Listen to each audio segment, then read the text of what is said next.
মুমিন বান্দার বৈশিষ্ট্য হচ্ছে দুঃখ কষ্ট বেদনা জ্বালা এগুলোতে সে আপসেট হয় না, সে হাল ছেড়ে দেয় না, সে ভরসা রাখে একজনের উপর, চিল্লায় বলতে হবে তিনি কে।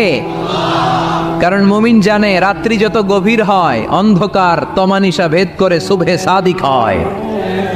মুমিন জানে গর্ভবতী নারীর পেটের ব্যথা যেই দিন বাড়তে থাকে ওই দিনই নতুন মেহমান আগমনের সময় ঘনাতে থাকে। মুমিন জানে তার জীবনে দুঃখ কষ্ট বিপদ যত বাড়তে থাকে সুখের দিন কাছে আসতে থাকে।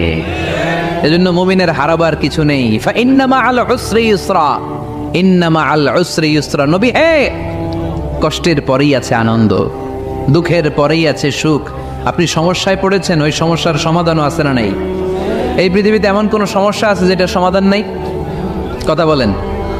সমস্যা তৈরি করেছে কে, আবার সমাধানও দিয়েছে কে?